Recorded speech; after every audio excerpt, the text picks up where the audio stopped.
Welcome back to another episode of Night Shifter Sports. Yep, we're here to bring you guys Dynasty 10 through 1. Obviously, there's going to be some controversy on who he has and who I have. We'll see what is shaken in this episode, and we'll see what go from there.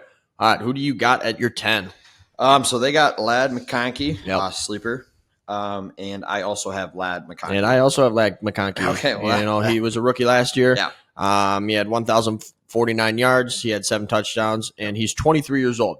Yeah. He's young. He's a dog. He's a machine. He played unreal compared to – I don't know what his projections were last year, but he wasn't on my radar last year. No, he wasn't on mine either. And he come out, and it seemed like every single week he was just winning our buddy games.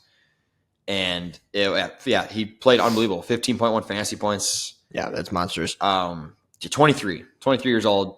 He's monsters. And Herbert, I feel like, didn't play fantastic last year. Herbert played good. He didn't throw any interceptions. Right. Herbert almost went the Rodgers strategy. Just didn't throw any interceptions and had a good year. Had a good year there. And obviously they got Trey Harris. Everybody is a little worried about Trey Harris. And I've heard arguments to say, McConkey can't be that one. He's that one. He's that guy. He's him. I would be okay at McConkey. They did draft that running back, Amarian Hampton, too. Yep. I think that's going to open up opportunity. And they got Najee. Oh, yeah, I forgot. Najee Harris.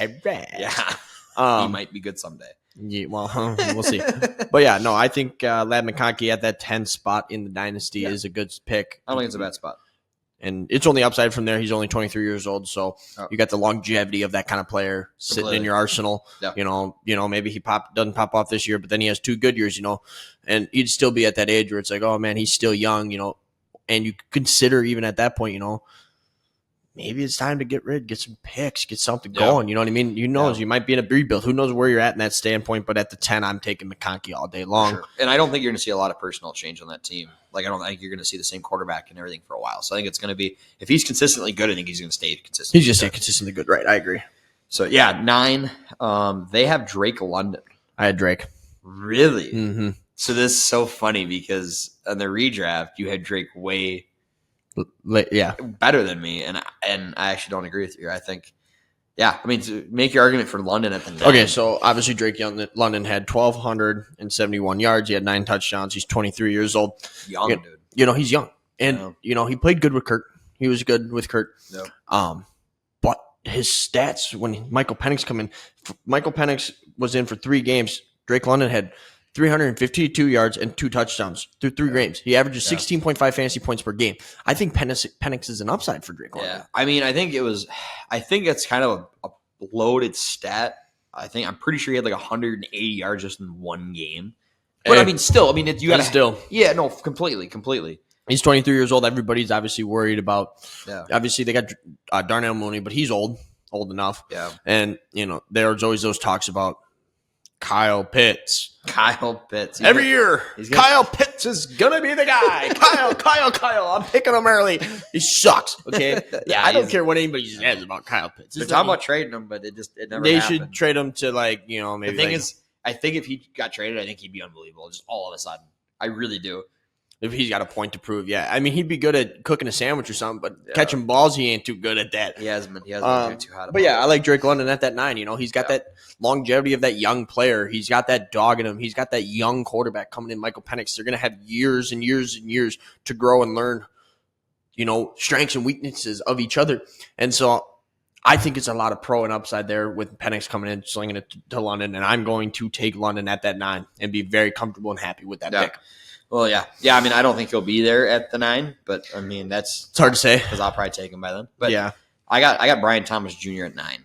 Okay. And the only reason I have him that low, right, because I think they have him a little bit higher than that, right, or high, however you want to look at that. I just don't see. He's young, he's good. I feel like there's so much uncertainty with the team, and maybe that's just me. I just don't think if Lawrence is a bad year. I don't know what they're going to start doing. If they're going to go out and get a good quarterback. I'm not saying he's not a good quarterback. Oh, yeah, you are. I just don't know if they're going to go out and be able to get that guy. Right. Are we going to start doing the musical chairs? Are we going to be drafting people, and hopefully they're worth it, and they're not probably going to be. We're worth trading it. everything like the house and whatnot for Travis Hunter. We're going to pull the Cleveland Browns and just give away everything for somebody, and they're not good. So I don't know. It's just I think he's good. I think he's a solid pick. I just a little bit of uncertainty just kind of it makes me a little nervous about Brian Thomas Jr. Okay, well, I like I said, I probably got Thomas a little lower than you. Yeah. But at your 8, who are you sitting with? So Sleeper's 8 is Nico. My 8 is Nico. And I think obviously he's 26. Like, right? I mean, for dynasty terms, right? You got to look at the age a little bit. Yeah, but I'm looking at Nico like this. Okay, he played good last year. Okay, he did. He played really good. Yeah. And Stroud supposedly had a down year, which is fine. Yeah. And so he's 26. Yeah. Nico's going to be the one for at least the next 4 years. Yeah. And so I'm looking at this. If I'm sitting in a dynasty room, I'm taking Nico. I'm winning a chip. I'm on track to win a chip, and I'm going to win that chip. I'm going to win another chip. And Nico's still going to be on a high, and he's going to be 28. Well, I'm going to trade him for the house. Who lost your chip last year? Yeah, well, Nico. That. Yeah, I know. That's what I'm saying. And like so I'm saying, I took Nico thinking I'm going for chip. Yeah. No, I get it. I mean, again, obviously you have them differently than I do. Oh, 100%. But the guys that are in front of him here, I just don't think. Again, I think because if Nico was 23. 24, I think. In his 23, 24 years old, he wasn't that guy. He wasn't him. No, I get it. I'm just saying, I think there's guys that are younger than him that are performing just as good with maybe. I mean, again, Nico, it's a good team. You're probably not going to be a lot of change. Obviously, receiver-wise, right, with Tank Dell hurt and them drafting receiver, blah, blah, blah. And obviously, they kind of reinforced the running back room a little bit with Chubb, which I don't think is going to affect Nico really any. I don't think that affects Nico. I think if Stroud doesn't have a little bit of an off year last year, I think Nico's easily top 5. Okay, and you hate to base everything just off of last year, but I don't know if you can. I like the problem with receivers or quarterbacks. You seem like they get tape on them, and then all of a sudden they just kind of fall off. Yeah, it happened to Carr. It's kind of happened to Prescott a little bit. I mean, Prescott's so hit or miss, right? But I don't know. I mean, it happened to Jordan Love, right? Jordan Love kind of had an off year. I mean, I don't know if that's tape or Jordan Love just decides to throw it to the other team sometimes. All right, so you had Nico at the 8. I got Puka Nacua. He had 990 yards, 3 touchdowns. He's 23 years old. Yeah. I think he's the most physical receiver in the NFL. Yeah. He's winning all those contested catches. He's just that. He's him when it comes down to the moment that you need him. He's going up. He's winning it. Yeah. He's going out for a streak or whatever. He's winning it. I got him at the 7. So, I mean. You got him at the 7. Okay, so we can elaborate on this. He broke the rookie record, obviously. Yep. And he struggled the following year last year with injuries. Yeah. And, obviously you can't – he was out 5 weeks with that knee injury, and you're obviously worried about that. But in a dynasty aspect at 23, they did take Adams, and everybody's worried about Adams and this and that. But let's be honest, Adams isn't going to be there till the Christmas of 2035. My biggest worry about Puka, it's obviously the injuries, but it's what's after Matthew Stafford. Yeah, they don't – That's my biggest – like – they don't. I was really hoping that they were going to draft a quarterback to kind of put me on Stafford and learn for a couple years, and obviously they could still move around and get a quarterback. Jimmy Garoppolo obviously is not your long term. So, and with Matthew Stafford having maybe 2 years left, right? So I like Puka. Again, it kind of comes down to the Brian Thomas Jr. I don't want to draft Puka this early. I mean, right, and you're taking the risk with any quarterback, but I don't know if I want to draft Puka this early with injuries-wise. If it was just one or the other, I'd probably have him in the top 3 or 4. But with the injuries and with the uncertainty in quarterback in probably a couple years, I don't. Again, I like him. I really do, and I'd want him on my dynasty team. But I'm looking at him in the aspect of, it's a risk-reward. It is. With Puka Nacua, obviously you're afraid of the injuries. You're afraid of, obviously, what's next after Stafford. But if you're a true elite receiver, it doesn't matter who the hell's next. Yeah. He's going to get open regardless of the fact who's throwing it. It's a question of who's going to get it to him. But it doesn't matter. He's going to get open. He's going to be that guy. So I'm comfortable with Nico at that 8 or Puka at the 8. Yeah, but so I got him at the 7. You got him at the 7. Who do you got at the 7? I got Nico at the 7. Sorry, you got Nico at the 7. So we just kind of flip flopped our arguments there with who we got. He averaged 17.6 fantasy points per game. He's obviously the number one receiver on that team. Yeah, and he's 26. I think it's he finished wide receiver 6 for fantasy points per game. Yep. He's just a monster. I would like to take Nico as my 1. Yep. And I have him in my Dynasty league. And besides for the injury, if he wouldn't have missed so many games, right? I think again, he's in the park.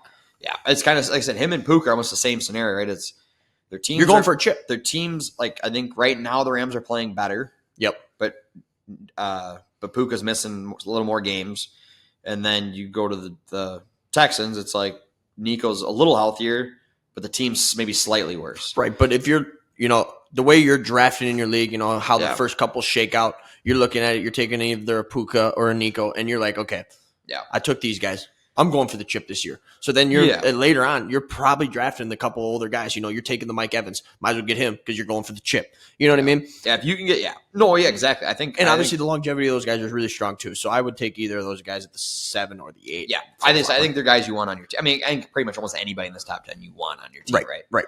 So even if you can somehow get 2 of them, I mean, might as well. Again, so like a Puka, Nico, with the injuries, right? I'd love to have them on my team, but I feel like I would need somebody else really close behind them, like drafting pretty much anybody we had in the 20 through 11, like drafting them quick behind them just to have a little. You can take one of those. You could take one of those rookies. Like don't go quarterback receiver, don't go quarterback Puka, and then wait 3 more rounds before you go another receiver. Right. I wouldn't do that. I'd want a little more depth at the receiver position just because you have them on your team. Okay, who do you got at the 6? At the 6, so 7, they had Brian Thomas Jr. The 6, they had Puka. At 6, I have Drake London, which you had him at the 9. Yeah. You think he's got a lot of upside. I think he played good at Penix. This year, I'm a little nervous about him just because no one knows what Penix is going to do, right? I mean, he played decent. But his stats went up. I'm not going to argue that. Again, 31%. It was all in one game. Not all, but it was all in one game. But he went from 31% to 41% of targets per route run when Penix started. Yeah. So obviously he knows he's his 1. I think it's going to be. I think London's good. It's just like I said, it's hard because a lot of these young studs, right, and that happens because they get drafted because they're early because the teams aren't quite solidified. I think London's is kind of like you hope Penix is the guy, but if you get halfway through the year and Penix isn't the guy, and are we starting Kirk Cousins again? Yeah. Whatever. And Kirk Cousins is fine. Right. But now it's the whole Steelers thing. We're just putting Band-Aids over Band-Aids. Yeah. Just 1-year quarterback after 1-year quarterback. Not saying that Penix is going to be a 1-year quarterback, but I'm not saying he's not going to be a 1-year quarterback. So London, I think short term, I think that's the reason. Long term is why I have him higher than you do. Short term is why I don't. Short term is kind of why I kind of have where I'm at too. Because there's a couple guys that are maybe a little older than he is that I have in front of him here, but I think he could be just as good as them. You could be just okay. But I think they got more solidified teams. Right. So, I got Brian Thomas Jr. at that 6th spot. 1,282 yards, 10 touchdowns. He's 22 years old. He just finished a phenomenal rookie season. He averaged 8.5 yards per target. He was the 4th overall receiver, and he averaged 16.7 fantasy points per game. And, your argument, Lawrence, he's dog. He is dog. But it doesn't matter. If you're an elite, you're an elite. I'm not going to argue with that. And you're getting open. And, the worry of Travis Hunter is there. It's creeping, but I don't think it's creeping as much as you think. No, I think it's going to help. I think honestly, like I said, I think people are going to be so worried about just shutting down Travis. It's going to open up opportunities. Just because of the kind of the hype of it, right? I think it's going to, because nobody's like, oh, Brian Thomas Jr. Like, everybody knows he's good, right? But and he's off a high of a rookie season. I just think, can he make that next step? I think everybody's going to want Hunter to put up a goose egg. Like, even if that means Brian Thomas has a game, I think they're going to want Hunter to put up the goose egg just because it's going to be an ego thing for these guys. Maybe I'm wrong. I'm usually not, but I don't know. We'll see. No, I'll take him at the 6. I don't hate it. Again, I think I have him a little lower. The Jags are just kind of way too iffy for me. Yeah. And they're just too iffy for me. All right. Well, I'm taking them at the 6. So you got at the 5 there. So the 5, they have Amon-Ra St. Brown. That's what I got. At 5, I have Amon-Ra St. Brown. Yeah.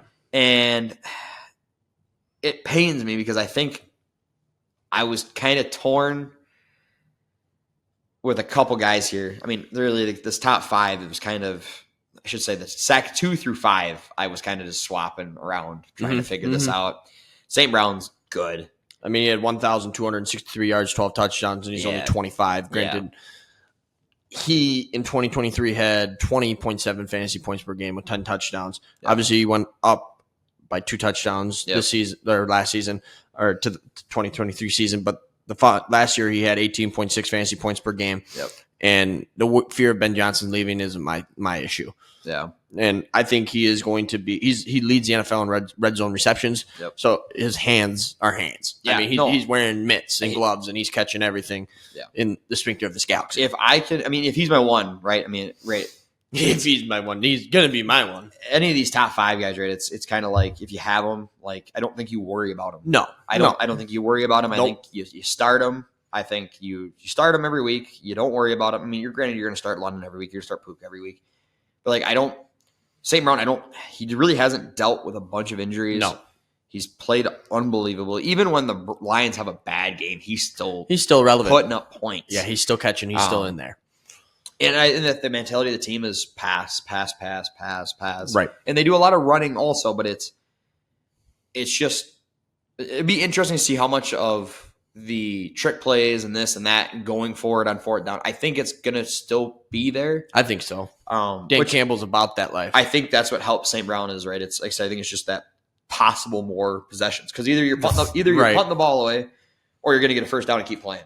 Yeah, so you might as well just go. Yeah. Yeah, I mean, if for offensive fantasy reasons, even if they don't get it, they're still losing the football. They're still losing the football, right? And honestly, if the other team scores, they're just going to be throwing it more. Mm-hmm. So I think, St. Brown again at 5 is good for both of us. He was between 2 to 5. I was mixing him around. Yeah. Okay. So again, I would. Yeah, I think. So 5. Who do you got at the 4? So the 4, they have CeeDee Lamb. At the 4, I have Justin Jefferson. You're nuts with it. You're nuts with your Justin Jefferson. It's unbelievable. I don't know. I don't know. So how I don't know what it is. You're tweaking. I don't know. I really don't. I don't know. You're tweaking. And I'll explain to you why you're tweaking. McCarthy. Darnold had a dominant season, okay? Yeah. But he didn't have a dominant season. He's technically not, but technically in my book, he's a rookie. Yeah. He's going to come out. Yeah. He's going to show us what he's got. He might be decent. He might play bad. Yeah. But he's got so much room to grow, and he's got so much to learn. And That's great, though. So Jefferson's 25, which isn't old, right? It's younger than cheese, okay? But you're 28, so you're I'm just saying, if Jefferson, if McCarthy struggles, if you get a couple years here where you're they're searching for quarterbacks, and Jefferson's going to play good no matter what. But he's going to get open. He's going to get those contested catches, and I think at the 4, obviously, he's obviously going first round, and you're depending on if it's super flex or not. But I don't know. I just part of me feels like you're selling yourself short. The reward is. The thing is, so pretty much at 4, right? Is what I'm saying is I'm not taking him because somebody's going to take him before I'm willing to take him. Right? That's kind of what it is. So it's kind of like with you and Tyreek in the redraft. You're not willing to take Tyreek Hill. No. Really, even at your 2, you're kind of in a weird spot where you might not even take him as your 2. No, because I'm going RB and then I'm going receiver, and Tyreek is not even in the cards. Yeah. That's kind of. But if you're sitting at the 4 in your dynasty league, and it's just a standard dynasty, no super flex, are you? And it's you're sitting there, you're looking down the board, and you got a Malik Neighbors, Justin Jefferson, and a Nico Collins. Where are you sitting? I got Neighbors over him, so I'm taking Neighbors, I guess. All right. I think Jefferson. But here's your argument. They got Russell. Okay, so here's the deal. You got Russell for 1 year, right? Yeah. Then you got Jackson Dart. He's a passing quarterback, though. And McCarthy isn't? Because McCarthy ain't running a 4-4 flat. So this is the thing, is right? McCarthy. If McCarthy. I just do. I think he's going to prove you wrong. I hope he does. I really hope he does. And I'm going to look back at my Dynasty team. I hope he makes me look like an idiot because, I really hope he does it. But I hope he does because I'm just going to look back and realize that you're Jefferson going to be in a rebuild after the first year. You think Jefferson's going to average more than 15 points this year a game? Yes. I think he's going to shoot for 1,300 receiving yards for sure. He's going to have 10 touchdowns. I don't think so. I don't think so. I think he's because gonna be how do you? I don't see it. I think. We'll see. We'll see what happens. We got to see McCarthy play. Yeah. And after week 1, when I'm sitting on the couch with my feet up eating a bag of popcorn and he throws for 375 yards, that ain't happening. 3 touchdowns. That ain't happening. You're going to be the first call I make. If the guy, you're a jack. Okay. If he throws for more than 250 yards in the first 10 games, I'd be impressed. All right. I don't know. I think Addison's good. I think Addison is taking a little bit away, and he did it last year. He took a little bit away from Jefferson. Okay. And I think Addison's going to get better. All right. Well, I think Jefferson's going to get better, and that's who you got at the 4. I got Malik Neighbors at the 4. He had 1,204 yards, 7 touchdowns. He's 21 years old. He's a young man. He led the NFL for the rookie reception record. Yeah, he's good. He's good. He's dominant. And that's with Daniel Jones throwing it. Yeah. Yeah. No, I think, last year was kind of. Didn't they throw in DeVito? I don't remember. Did he play a couple games? I don't even remember. It's the Giants. I don't know. I think the Giants are going to have their best year they've had in a little bit here since probably Eli. I think so too. Right. And obviously, and I think Russell. So here's the deal. Russell's not a gunslinger. He's not the gunslinger, but do you know who's sitting behind Russell Wilson? It's Jameis Winston, dude. Is he still on the team? I don't Winston even know. Dude is sitting behind him, and I think he should start every game. I don't care what anybody says. He's fun to watch. Regardless of interceptions or not, he's throwing for 400 yards. Whether it's to his team or not, he's throwing for 400 yards. And Malik Neighbors, that guy. They just need to start a 33rd team up and just have Jameis Winston be their starting quarterback. Of course. Just for fun. The Jags could use him. I love watching Lawrence him play. Flops. I love watching him play. Yeah, he's great. So, I'm taking Neighbors and I got him at the 3. At the 4, and we're going to go roll with that. And hopefully I got him at the 3, and I think it's just he's 21. I'm guessing he's going to be 22. I don't know his birthday. Sorry, I don't know his birthday. 21. So, I'm guessing he's probably going to be 22 come football season. I don't exactly know how old he is. So, he's 21 right now. Mm-hmm. He came off a really good season. He plays good football, holds onto the ball. He's good. Winning contested catches and things like that. It's kind of, so this is kind of the difference between him and Jefferson, right? Jefferson's 25. Probably has another 8 to 10 years in the league. Great. But Neighbors, but here I think Neighbors is going to have another 12 years in the league. And it's the whole dynasty thing, right? I don't know. I think it's just the age kills you. I think the age and just honestly, I think they're on pretty equal teams. I think that's why I have him over Jefferson. And I think, I'm not going to say he's better than Jefferson. I don't think he's better than Jefferson, but I think he could be. Russell Wilson's good. I think Jackson Dart's. I think they're smart sitting him for a year. Jackson Dart was a pretty good quarterback. You're right. They would have been better off probably with Shedeur, but hey. Yeah, well, no. Who should have taken Shedeur, which I will say from here on out, is the Rams should have drafted him 4th round and put him behind Stafford for 2 years. And Shedeur would have came out and he would have been good. Good. I know. And, he's looking good. And I would have Puka, if that happened, I would have Puka at probably 4 right now. Yeah, I would. Oh, yeah, for just sure. Because I think they would at least have a game plan. Yep. So you had Neighbors at the 3. I have CeeDee Lamb. He was an 8th overall receiver in total points per game. He obviously played most of the season hurt with that AC joint. I'm not too worried about that. No. He's 26 years old. Yeah, that's literally the only downfall about CeeDee Lamb is he's old, right? He's old for what we have in the top 20. He's the second oldest behind A.J. Brown. Yeah, and he's tied with Nico. But I just think he's just going to be a dog. Dak's going to be – Dak's there. Dak obviously was out after game 7. Yeah. And and Lamb still played really good. And Lamb still – with Cooper Rush slinging it. And, CeeDee Lamb is a monster. I got him in my Dynasty league. My Dynasty team is just sickening how good it is. It's just people just it's sickening is how good it is, and you still lost. I know, and it's a super flex league, and everybody was worried, and I still somehow ended up with Bijan, CD, Nico, Jaden Daniels. But we're not even gonna. Oh, and don't forget Brock Bowers. I don't know. I'm playing with a bunch of schmucks. Okay, this is my first time ever playing Dynasty, and ended up. But like I said, CeeDee Lamb is that guy. He's him. Yeah. He's that one. Yeah, and I'm taking him at that 3. behind Dak, I think they already know how each other play, and he's going to get open. And I think Pickens is going to help. I think it's so. I think they're going to go more aggressive offense this year. I think that them see how go out and get Pickens. I think they're going to be a little more aggressive offense this year. Yeah, which is why I have him at 2, and I think CD is going to be good. I think okay. I'm taking CD. Mm-hmm. I think in my eyes the 1 through 3 to 4 is almost like it's a okay. Well, 2 to 5. 2 to 5. Right, I think 2 to 5. You can. I think you could argue you're gambling on all of them. I agree. And you're hoping your gamble is the correct gamble. Obviously, you're not gambling. So but you got Jefferson. Yeah, which he averages 18.7 fantasy points per game. He had 1,533 yards. He had 10 touchdowns, and he's 25 years old. He's 25. They got J.J. McCarthy. Yeah, okay. Well, but they also have Jackson Dart there, and you're taking Neighbors before him. So it's the same argument in context, if you ask me. I think Jefferson's a little bit. J.J. McCarthy wasn't as good. J.J. McCarthy could win football games, but he also had Harbaugh as his coach. Harbaugh is a good coach. Right.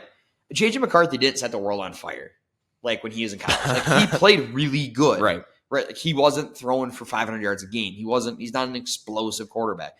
Now Jackson Dart is Jackson Dart's had some really good games. He has some really bad games. I think again, I don't hate Jefferson. I'm not taking him at the 2. Like, pretty much, like I said, me having him at 4 is just like, I'm not taking him. Right. I will go out and I will pick up a Lamb, and then I will wait to the next round, and then I'll pick up somebody else because I would rather have a Lamb than Jefferson, just because I know I have and get right. It's maybe not quite. Like, he's only a year older. Lamb is right. So Jefferson's a year younger. I'm not worried about in that aspect of our 1 through 10. The age doesn't concern me. Yeah. Well, no. We don't have anybody drastically old, right? So yeah. I'll take him at that 2. Yeah, and then 1 is just like the redraft. It's Jamar Chase. You can't 1,708 yards, 17 touchdowns, 25 years old, and he's got Burrow. And Burrow's he just signed a contract. Burrow's going to be his quarterback his entire career probably, unless something happens. And and he got 161 M's. Millions. You know what I'm saying? Yeah. No, I don't. I'd be lucky to see $3. Okay. Much more than $3 in there. Right? Yeah. Well, we're gonna figure that one out later. But yeah, no. You just can't. He averaged 23.7 fantasy points per game. You can't bet against him. You can't bet against him. And if you're on the board and you're the 1, and it's a normal, just standard league, Dynasty, you would lose it.